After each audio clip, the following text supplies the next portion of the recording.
இந்த ஆண்டு 6,30,000 ஏக்கர் சுமார் பயிரிடப்பட்டிருக்கு. இதற்கு முன்பு 4 லட்சம் வரைக்கும் பயிர் செஞ்சிருக்காங்க. அதுக்கு முன்பு புரட்சி தலைவர் அம்மா இருக்கிற வரைக்கும் அந்த கூடிய காலகட்டத்தில் 5 லட்சம் ஏக்கர் வரைக்கும் 5.5 லட்சம் ஏக்கர் வரைக்கும் பயிர் செஞ்சு அங்கே முறையான கொள்முதல் செய்யப்பட்டு அதற்கான ஏற்பாடுகள் எல்லாமே சீராக நடந்திருக்கு. இந்த வருஷமுடைய வருத்தம் என்னன்னா 6,30,000 ஏக்கர் பயிர் சாகுபடி செஞ்சிருக்கு அப்படின்னு சொல்லிட்டு ஜூன் மாசமே முதலமைச்சருடைய கவனத்துக்கு போயிருக்கு.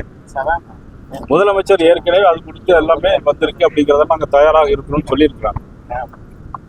ஆனாலும் நெல் கொள்முதல் நிலையங்கள் பார்த்தீங்கன்னா எல்லா இடங்களிலும் தனியார் கொள்முதல் நிலையங்கள் தான் வச்சிருக்காங்க. வாடகை, அந்த வாடகையை கூட விவசாயிகள்கிட்ட வாங்கினாங்க.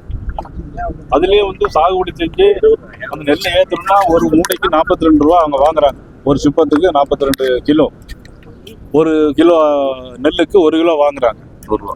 1 ரூபா 1 கிலோ நெல்லுக்கு 1 ரூபா வாங்குறாங்க.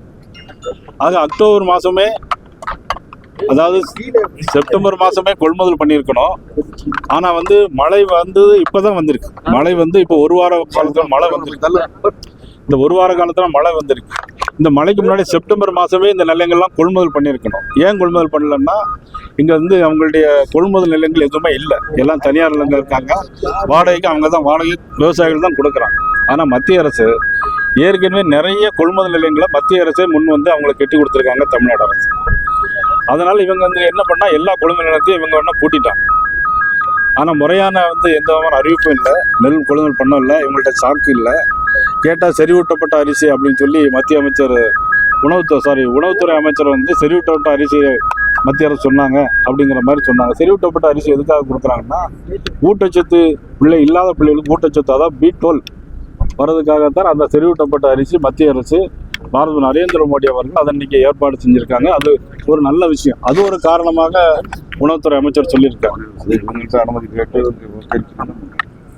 ஆனா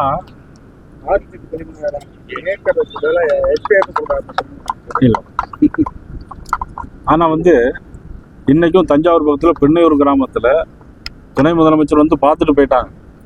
ரயில்வே ஸ்டேஷன்ல பார்த்துட்டு போயிட்டாங்க. ஆனா என்ன, அந்த ஒரு பெண்மணி கேட்கும்போது அது பொய் சொல்லுது அப்படின்னு சொல்லிட்டு போயிட்டாங்க. ஆனா இன்னும் தஞ்சாவூர் பக்கத்துல பெண்ணையூர் கிராமத்துல நெல் அப்படியே காஞ்சி போய் இருக்கு. ஏன்னா நீங்க எல்லாரும் இப்ப கூட போய் பார்க்கலாம்.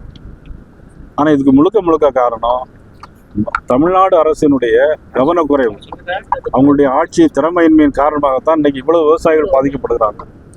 ஆனால் இன்னைக்கு பாத்தீங்கன்னா இவ்வளவு மோசமான நிலைமை காரணம் தமிழ்நாடு முதலமைச்சர். ஏன்னா ஏற்கனவே சொன்ன மாதிரி ஜூன் மாசமே அவங்களுக்கு தகவல் தெரிந்திருந்தும் அவங்க கொள்முதல் பண்ணாதனால தான் இன்னைக்கு இவ்வளவு தூரம் நமக்கு ஒரு மோசமான சூழ்நிலைக்கு போயிருக்கு. அதுலயும் பாத்தீங்கன்னா திடீர் பருவமழை, அதிகமான பருவமழை அப்படின்னு விவசாயத்துறை அமைச்சர் சொல்லியிருக்காரு. இன்னைக்கு காலையில் ஒரு பேட்டியில பார்த்தேன், அதிகமான மழை பெஞ்சிருக்கு அப்படின்னாங்க. அதுக்கு முன்னாடி நிதித்துறை அமைச்சராக இருந்த நமது PT தியாகராஜ் சட்டமன்றத்தில் ஒரு விஷயம் பேசியிருக்காரு. அதாவது பருவநிலை கால சூழ்நிலை அறிவதற்கு 10 கோடி ரூபாய் செலவில் நாங்கள் ஒரு நவீன கருவிகளெல்லாம் வாங்கியிருக்கோம் அப்படின்னாரு. அப்போ 10 கோடி ரூபாய்க்கு நவீன கருவிகளை வாங்கியிருந்தால், அது செயல்பாட்டில் இருந்தால் இந்த பருவமழை வந்திருக்கும், முன்னறிவிப்பு இருந்திருக்கும், கொள்முதல் பண்ணியிருக்க முடியும். இதுலேயே அவங்களுக்குள்ள ஒரு கான்ட்ரவர்சி போய்கொண்டே இருக்கிறது. ஆனால் இந்த விவசாயிகளுக்கு உடனடியாக நிவாரணம் வழங்க வேண்டும். அதுக்கு வேற எந்த காரணம் சொன்னாலும் அது மக்கள் ஏற்றுக்கொள்ள மாட்டார்கள்.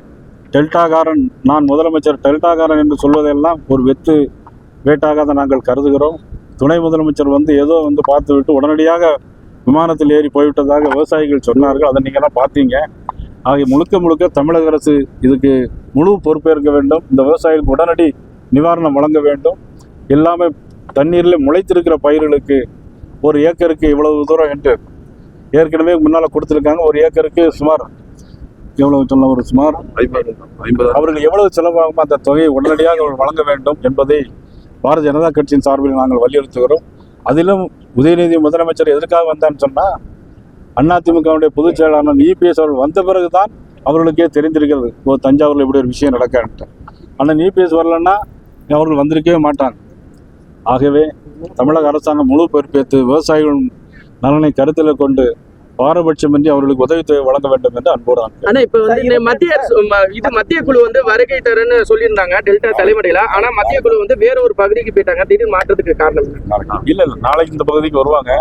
ஆக ஏற்கனவே 17% ஈரப்பசை உள்ள குறுவை சாகுபடி அறுவடை செய்யப்பட்ட நெல்லுக்கு 22% ஈரப்பசை வேணும்னு கேட்டிருக்காங்க. குழு வந்து முறையாக ஆய்ந்து அது நடவடிக்கை எடுக்கப்படும். அதுக்கு தமிழக பாரதிய ஜனதா கட்சி முழுமையான ஒத்துழைப்பை கொடுக்கும் என்று இல்ல விவசாயிகளிடம் சொல்லியிருக்காங்க. நேத்து இந்த பகுதிக்கெல்லாம் வராங்க, இங்க நெல்லுங்க உங்களோட நெல்லை காமிக்கல. திடீர்னு விவசாயிகளுக்கு ஒரு ஏமாற்றமா இருக்கு. இல்ல ஏமாற்றம் இல்லை, ஒவ்வொரு இடமா போயிட்டு வருவாங்க. ஏற்கனவே திருவாரூர் அந்த சைட்ல அதிகமா பாதிக்கப்பட்டிருக்கு, அதை முடிச்சுட்டு இந்த பக்கம் வருவாங்க. அமைச்சர் போறாங்க. செய்திகளை உடனுக்குடன் தெரிந்து கொள்ள கீழ்கண்ட கேபிள் மற்றும் டிடிஹெச் நெட்வொர்க்குகளில் எம்நாடு செய்தி தொலைக்காட்சியை காணுங்கள். பாதகம் செய்பவரை கண்டால் நாம் பயம் கொள்ளலாகாது பாப்பா. மோதி மிதித்து விடு பாப்பா, அவர் முகத்தில் உமிழ்ந்து விடு பாப்பா. அண்மை செய்திகளை உடனுக்குடன் தெரிந்து கொள்ள இணைந்திருங்கள் எம்நாடு தொலைக்காட்சியுடன்.